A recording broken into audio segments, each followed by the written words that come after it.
Find cube root of -0.729। यहाँ पर ज़्यादातर बच्चे कंफ्यूज इसलिए होते हैं कि जो वैल्यू दी हुई है वो माइनस में दी हुई और पॉइंट में दी हुई है, तो इसको आखिर किस तरीके से सॉल्व किया जाए। तो आइए हम इसको सॉल्व करते हैं। यहाँ पर हमें क्या करना है, हमें सिंपली इसको लिख लेना है 0.729।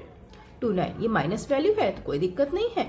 हम 729 को हम कुछ इस तरीके से भी लिख सकते हैं, माइनस हमारे पास हमेशा रहेगा, माइनस को भूलेंगे नहीं। यहाँ पर हमें इस तरीके से इसको वैल्यू को लिख सकते हैं। अब हमें क्या करना है, हमें सिंपली 729 का हमें एलसीएम निकालना है और उसके हेल्प से हम यहाँ पर इसका क्यूब रूट फाइंड आउट करेंगे।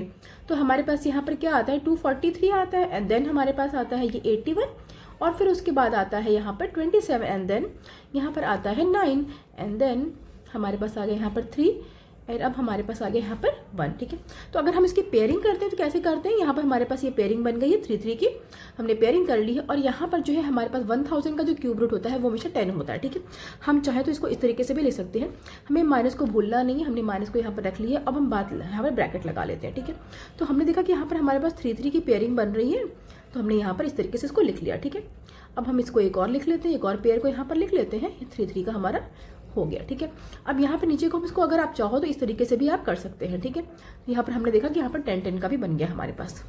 अब हमें क्या करना है, हमें सिंपली सिर्फ एक को लेना होता है क्यूब रूट निकालने के लिए। हमें सिंपली क्या करना होता है, हमें 3 के पेयरिंग करनी होती है और उसके बाद हम उसका सिंगल उस एक नंबर को ले लेते हैं। यहाँ पर हमारे पास जो आंसर है कुछ इस तरीके से आ गया, हमें माइनस को यहाँ पर भूलना नहीं है। यहाँ पर आ गया 9/10, और 9/10 को हम क्या कर सकते हैं, -0.9 भी ले सकते हैं। तो ये हम आ गया हमारा फाइनल आंसर।